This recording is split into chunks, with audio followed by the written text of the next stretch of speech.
The land was responding to our care. The plants were thriving, and I was becoming the person my grandfather had somehow known I could be. The path to real gold was proving to be exactly as challenging as he'd warned, but it was also more rewarding than I'd ever imagined. The fields were blooming, but so was I. Not into someone new, but into who I was always meant to become. The fields were blooming, but so was trouble. Before I tell you about true inheritance is not necessarily bestowed, it is forged through vision and effort. And the best foundation for success is rock bottom or even ruin. Let me know where you're watching from. Drop a comment below and subscribe to hear more stories about family betrayals and unexpected justice. My sister's legal threats weren't just empty words floating in mountain air. They were real problems that needed real solutions.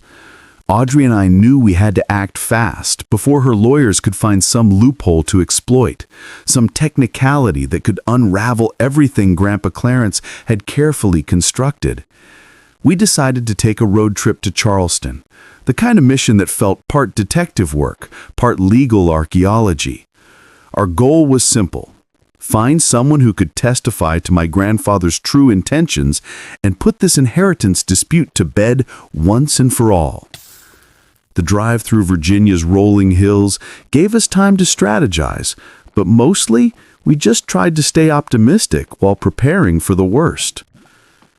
That's when we found Mr. Harrison Payne, a notary who'd been working in Charleston since the early 1970s. This guy was old school in the best way possible, the kind of professional who kept meticulous records and actually remembered his clients as people, not just signatures on documents. When we mentioned Grandpa Clarence's name, his weathered face lit up with genuine recognition.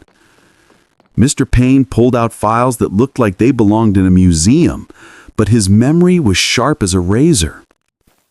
He told us stories about my grandfather that I'd never heard before, about how the old man had been incredibly deliberate about setting up that trust. According to Harrison, Grandpa Clarence had specifically said he was looking out for the boy who saw with his heart instead of his eyes. Those words hit me harder than I expected. My grandfather had seen something in me that I didn't even know existed back then. Mr. Payne's testimony was exactly what we needed: official documentation that my inheritance was rock solid and legally bulletproof. It was a temporary victory, but we both knew the real battle was just getting started. There's always someone who wants to take a bite out of your pie, especially when that pie starts looking profitable. The relief I felt driving back towards Smith County was intoxicating. We'd handled the legal threat. The saffron was growing beautifully, and for the first time in months, I actually felt like we might pull this crazy experiment off. Audrey was making plans for the upcoming harvest, talking about processing techniques and market strategies that made our little operation sound almost professional. But life has a way of reminding you that victory laps should probably wait until you actually cross the finish line. We were about an hour outside Smith County, just starting to see the familiar lights of the town twinkling in the distance like scattered promises, when we saw something that made my blood turn to ice water in my veins. Smoke. Not the gentle wisps you get from someone's fireplace or a controlled burn in the distance. This was thick, black, acrid smoke, rising up from exactly the direction of my farm, the kind of smoke that means something important is being destroyed. My heart dropped into my stomach and stayed there. The closer we got, the more obvious it became that this wasn't some random brush fire or a neighboring farmer's burn pile. This smoke was coming from my fields, from my dreams, from everything I'd been building for the past several months. The air itself seemed to get heavier with each mile, carrying the smell of destruction and betrayal. Audrey grabbed my hand as we pulled into the driveway, both of us staring at what used to be rows of carefully tended saffron plants. Now it looked like a war zone. Blackened earth stretched across what had been purple flowers. Just that morning, the county fire department was still there, hosing down hot spots and making sure the flames wouldn't spread to the surrounding forest. The fire chief, a tired-looking man with soot-streaked cheeks and sad eyes, confirmed what we already knew but didn't want to believe. This wasn't an accident. Someone had deliberately set this fire, using what looked like accelerant to make sure it burned hot and fast. His exact words were colder than the ashes still smoldering in my field. Someone wanted to send a message that your saffron wasn't welcome here. Whoever did this had been watching, waiting for the one day we weren't here. The timing wasn't a coincidence. It was calculated malice. Standing there among the ruins of months of back-breaking work, I felt something inside me break in a way I'd never experienced before. This wasn't just property damage or agricultural sabotage. This was someone trying to kill my dreams before they could fully take root. The violation felt personal in a way that made my hands shake with rage and helplessness. That's when I remembered the look in Mr. Higgins's eyes. Our neighbor, the old farmer who lived about a half-mile down the road, had been giving me strange stares ever since I'd started working the land. His expression had been a mixture of envy and resentment that I'd been too focused on my own work to fully register. Now, standing in the ashes of my dreams, I also remembered something Mr. Payne had mentioned back in Charleston, something about my father making informal promises to neighbors about this land before my grandfather had stepped in with the official trust. Higgins must have been counting on buying this plot cheap when my father eventually sold it, only to watch some kid from the city turn it into something profitable instead.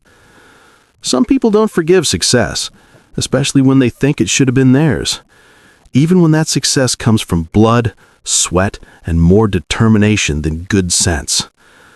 I couldn't prove it was him, but the timing felt awfully convenient, and that look in his eyes had been burning with more than just neighborly curiosity. I sat down right there in the middle of the charred field.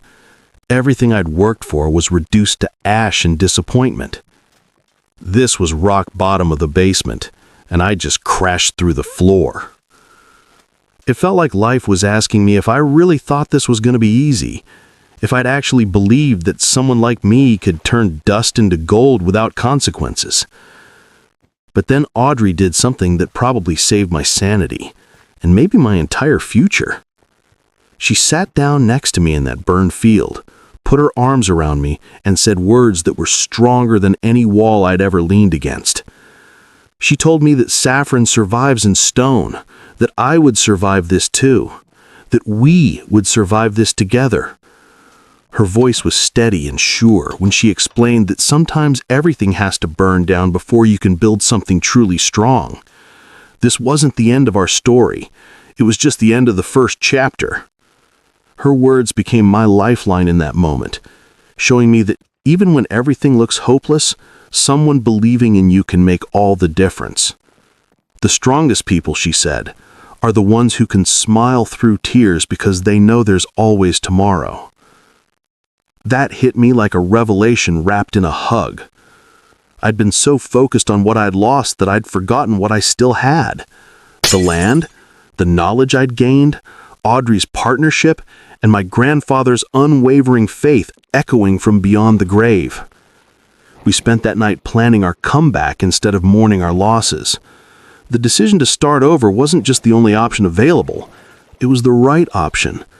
If someone thought they could scare me off my own land with a little arson, they'd seriously underestimated the stubborn streak I'd inherited from both sides of my family tree. That's when Grandpa Clarence pulled his final rabbit out of the hat. While we were cleaning up the barn and trying to figure out how to fund a complete restart, I noticed something odd about one section of the floor. A few boards seemed newer than the others, and when I pried them up, I found an old tin box hidden underneath a pile of rusty tools. Inside that box was enough cash to make me dizzy. nearly $40,000, along with a note in my grandfather's familiar handwriting. The message was simple but profound. This was for the Black Day, for when it seemed like everything was lost. He hoped I'd use it when defeat felt inevitable, and he wanted me to remember that real value never burns. That old fox had been playing chess while the rest of us were still learning checkers. He'd anticipated that success would bring enemies, that someone would try to destroy what we were building. His foresight felt like a message from beyond, a reminder that he'd always been one step ahead and that he'd prepared for this exact scenario. Finding that money was like discovering a secret weapon just when the battle seemed lost. It wasn't just the financial resources, it was proof that my grandfather believed so deeply in this project that he planned for its most dangerous moments. The man had been a strategic genius disguised as a simple mountain farmer. Audrey's response to this windfall was pure inspiration. She took our tragedy and turned it into fuel for something bigger than either of us had imagined. Her crowdfunding campaign through social media wasn't just about raising money. It was about telling a story that resonated with people across the country. The video she created from the ashes and smoke, showing the first new saffron shoots already pushing through the burned soil, went viral in ways we never expected. People weren't just watching agricultural content, they were witnessing a story about resilience, hope, and what she called the authentic American spirit. Comments poured in from people who understood that this wasn't just about growing expensive spices. This was about fighting for your dreams when someone tries to burn them down. This was about refusing to quit when quitting would be the logical choice. This was about proving that sometimes the best response to destruction is immediate, defiant reconstruction. The support was overwhelming, in the best way possible. Donations came from chefs who wanted to support American-grown saffron, from farmers who'd faced their own sabotage, from people who just believed in the idea that hard work and determination should win over jealousy and destruction. We weren't just rebuilding a saffron farm, we were building a community of believers. Within 6 months, we weren't just back, we were bigger, stronger, and more rooted than ever. The fire that was meant to destroy us became the spark that ignited our greatest growth. Ironically, our Sabbath tour handed us a story that no marketing campaign could ever buy. Rebirth from ashes that captured people's imagination and opened their hearts and wallets. Working those fields again felt different this time. Every bulb we planted carried the weight of everyone who believed in our comeback story. Every row we created was a middle finger to whoever had tried to destroy our future. Every day we spent rebuilding was proof that some dreams are too stubborn to stay buried, even when someone literally tries to burn them out of existence. Audrey and I developed a rhythm that felt almost choreographed. She'd handle the social media updates and community engagement, while I focused on the actual farming work that was starting to feel like second nature. We were becoming a genuine team in ways that went far beyond business partnership or romantic relationship. The new saffron plants grew with what seemed like supernatural determination. Maybe it was the enriched soil from the ash. Maybe it was our improved technique. Or maybe it was just the universe's way of balancing the scales after we'd been knocked down so hard. Whatever the reason, those purple flowers emerged stronger and more vibrant than our first attempt had ever been. Looking back at those flames now, I can see they served a purpose I couldn't understand at the time. They burned away my naivety about how the world works, my assumption that everyone would be happy about my success, my belief that hard work alone would be enough to guarantee results. But they didn't burn away the things that really mattered. My grandfather's wisdom, Audrey's faith, or my own stubborn refusal to give up. The fire had been meant to end our story, but instead became the crucible that forged something stronger than what we'd started with. From the ashes of betrayal, we built something that couldn't be destroyed by jealousy or sabotage because it was rooted in community support and unshakable determination. As autumn approached and our first real harvest loomed on the horizon, I'd be lying if I said I wasn't nervous as hell. Everything we'd been through, My sister's threats, the fire, the sleepless nights rebuilding from scratch, it all came down to these next few weeks. Walking through those fields of purple flowers at dawn felt like stepping into a dream I'd almost give it up on. Each bloom was perfect, almost too beautiful to disturb. But this wasn't about admiring pretty flowers anymore. This was about proving that American soil could produce something the world had never seen before. Harvesting saffron is like performing surgery with your fingertips. You have to pluck each delicate stigma from the center of the crocus flower. And you have to do it fast, because the window for peak quality is measured in hours, not days. Audrey and I developed a rhythm that felt almost meditative, her handling the documentation and quality control while I focused on the actual picking. Every petal, every stigma felt like a piece of my story, my struggle, my transformation. I'd wanted to run away from this dust, from the dirt, from farm life that I considered a relic of the past. Instead, I'd found myself, my calling, my real purpose in the very thing I tried to escape. The irony wasn't lost on me that the city boy had become more of a farmer than anyone in Smythe County. When we finally weighed our first commercial harvest, the numbers made my head spin. 3.7 pounds of the purest saffron I'd ever seen. To put that in perspective, it takes about 150 flowers to produce just 1 gram of saffron. We'd processed over 250,000 individual flowers by hand. My fingers were stained purple for weeks, but they were the most beautiful stains I'd ever worn. The market response was immediate and overwhelming. We were selling wholesale at $3,200 a pound and retailed at $22 a gram in these gorgeous little glass jars that Audrey had designed.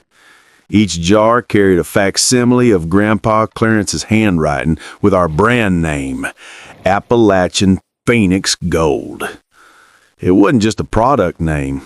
It was a tribute to his faith, his legacy, his belief in turning the impossible into the inevitable. Registering that trademark felt like planting a flag on conquered territory. We weren't just local farmers anymore. We were a legitimate business with a brand that meant something. The Southern Food Summit in Atlanta was our coming out party, the moment we realized just how special our product really was. People weren't just impressed by the quality. They were moved by the story, inspired by the spirit behind every jar. Food bloggers started calling us artisanal agriculture at its finest. Chefs from restaurants I'd only seen on TV were placing orders. The Food Network reached out about featuring our story. We'd gone from an agricultural experiment to a genuine business faster than I could have imagined possible. The financial transformation was even more dramatic. By the end of our second season, we cleared $195,000 in pure profit. This wasn't just good money.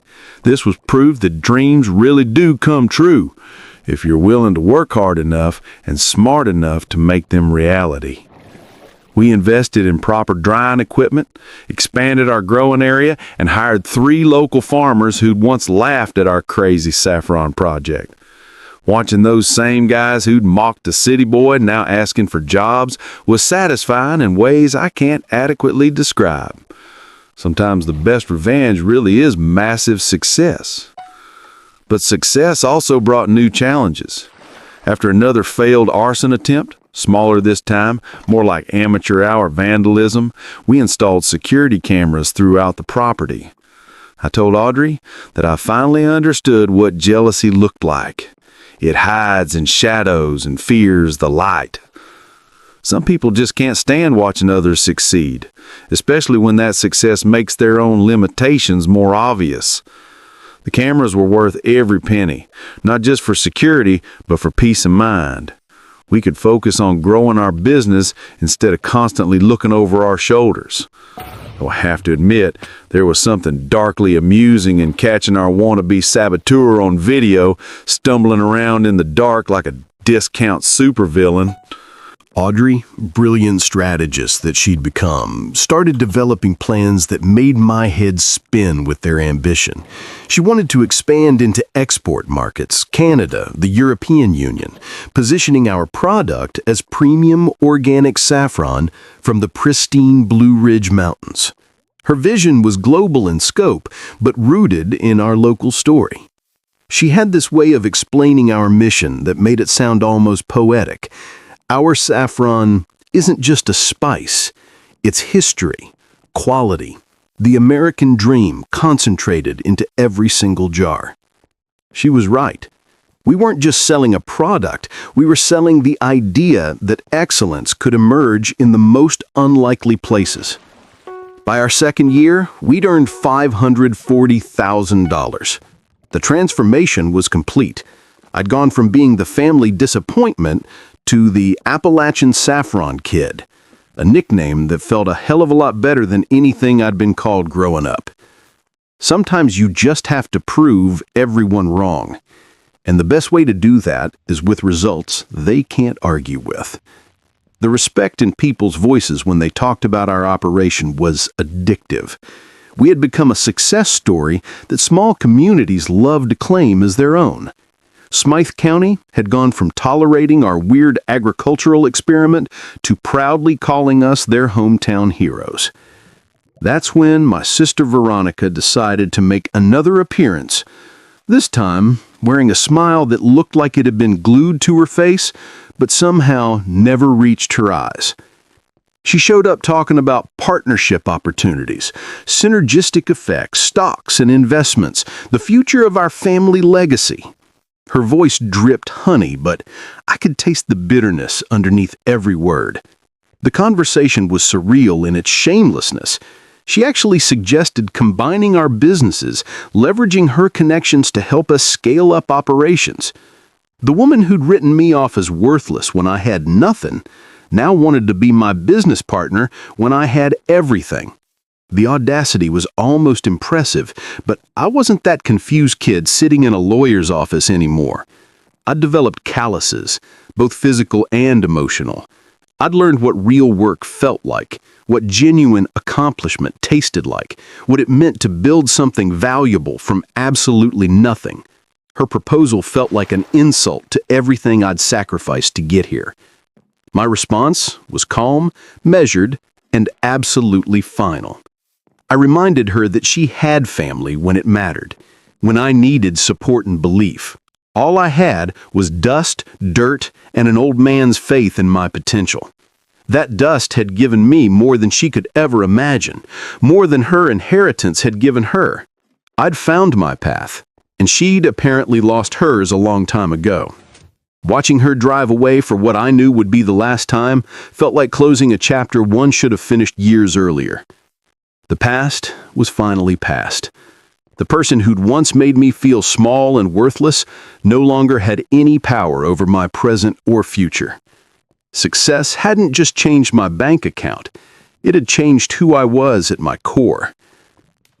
Audrey and I stood in our flourishing fields, breathing in the scent of success that smelled remarkably like purple flowers and mountain air.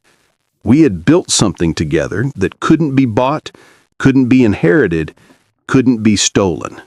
We created it through determination, partnership, and the kind of stubborn faith that my grandfather had somehow seen in me before I saw in myself.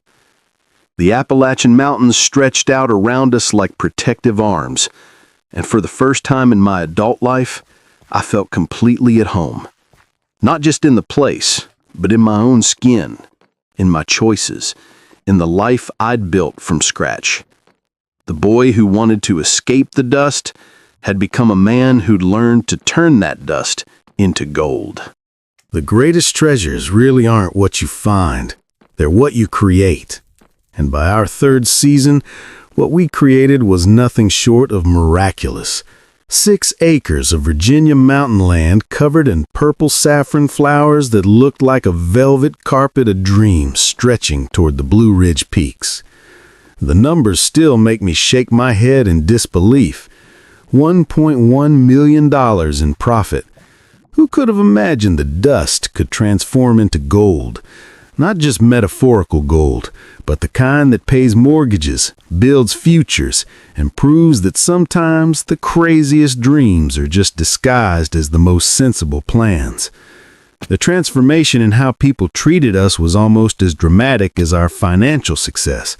The same farming cooperative that had once laughed at the crazy city boy and his mysterious bulbs now proudly called our brand Smythe County Gold. We'd gone from local curiosity to hometown heroes, from an agricultural experiment to regional pride. Sometimes you just have to show people that you're not just a dreamer, you're a magician who can turn vision into reality. The respect in their voices when they talked about our operation was worth more than any apology they could have offered for their early skepticism. Success gave us opportunities I'd never imagined. We established the Clarence Thompson Memorial Scholarship for farming kids from Appalachian communities who dreamed of college but lacked the resources to make it happen. Grandpa Clarence always said that real wealth is what you can give away to others, and creating that scholarship felt like the most important thing I'd ever done with money. Standing at the scholarship ceremony, watching these bright young faces light up with possibility, I finally understood what my grandfather had been trying to teach me all along. Success isn't just about personal achievement. It's about using your good fortune to lift up the next generation.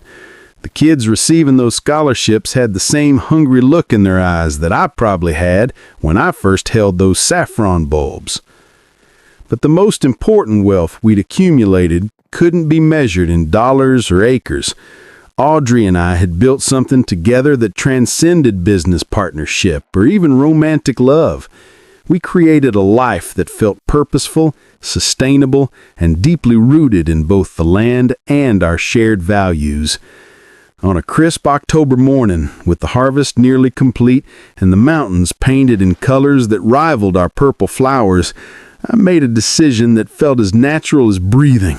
In the same field where the flames of betrayal had once threatened to destroy everything, surrounded by thousands of saffron blooms swaying gently in the mountain breeze, I asked Audrey to marry me. The words came from somewhere deeper than my mind, straight from the heart that she'd helped heal and strengthen. I told her that she'd seen something in me that nobody else could see, that she stood by me when everything was literally burning down around us. She'd been my light in the darkness, my anchor in the storm, my partner in building something impossible into something inevitable. Without her, this dust would never become saffron. Without her belief, my grandfather's faith would have been wasted on someone too scared to take the risks that real success demands. She wasn't just my business partner or my girlfriend. She was my true gold, the treasure that made all the other treasures meaningful. Her response was pure Audrey, practical wisdom wrapped in genuine emotion. Her smile was brighter than sunshine over our fields, and her words carried the same steady strength that had carried us through every challenge we'd faced. She told me that she'd simply seen the gold that was already there, waiting to be discovered. I'd been the one who'd done the digging, the planting, the believing when belief felt impossible. Now, she said, we're going to grow that gold together, season after season, year after year. Her yes felt like the final piece of a puzzle I'd been working on my entire life without knowing what the picture was supposed to look like. Planning our wedding became another adventure in creative problem solving. We decided to hold the ceremony right there in the saffron fields, with the Blue Ridge Mountains as our cathedral and the purple flowers as our carpet. It felt like the only appropriate setting for two people who'd literally grown their love from the same soil that had given us our livelihood. The guest list wrote itself.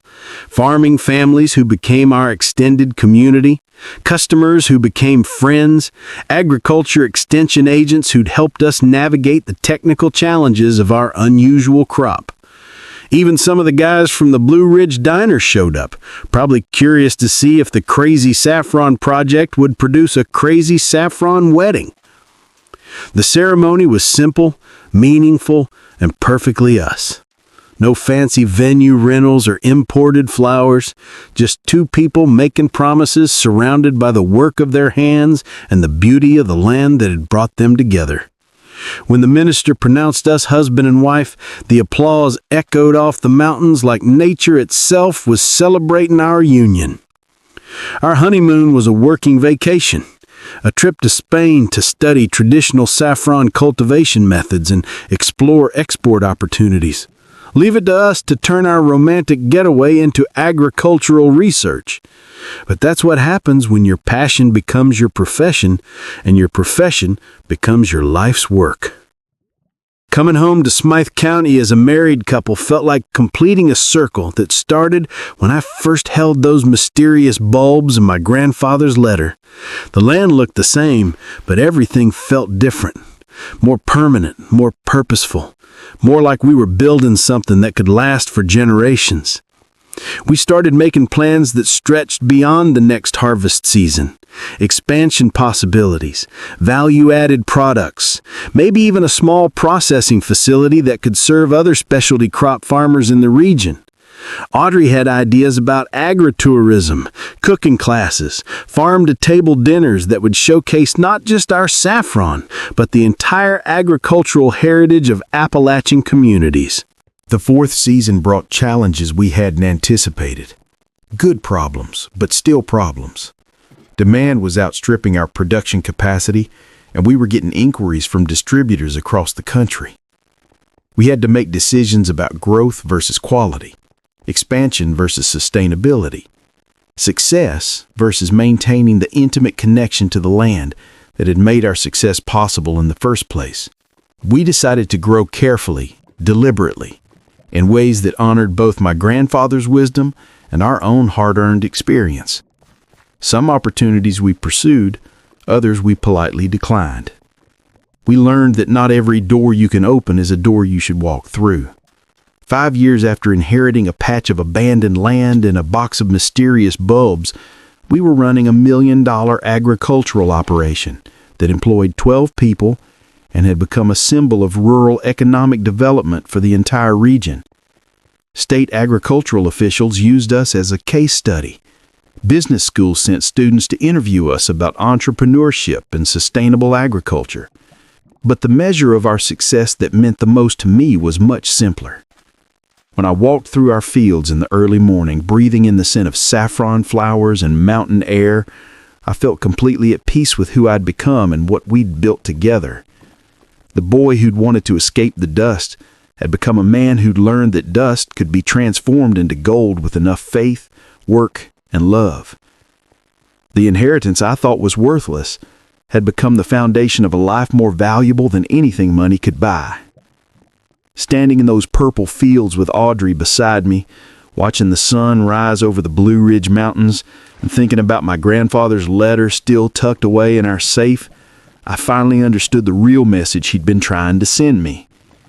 Some gold doesn't glitter, but it smells like dreams, grows like hope, and lasts like love. They thought it was dust. I proved it was gold. Real farm, real product, real victory. And the best part? We were just getting started on the next chapter of a story that would probably surprise us as much as it had surprised everyone else. Sometimes finding your place in the world requires looking down at your feet. And sometimes it requires looking under an old floorboard in a barn where love masquerades as abandoned tools and wisdom disguises itself as worthless bulbs. If this story resonated with you, please subscribe to hear more real-life experiences about your true inheritance is forged, not given. See the gold in the dust and let resilience be your best fertilizer. Thank you for listening, and remember, family is about love and support, not toxic control. Drop a like. Share this story with someone who might need to hear that message today.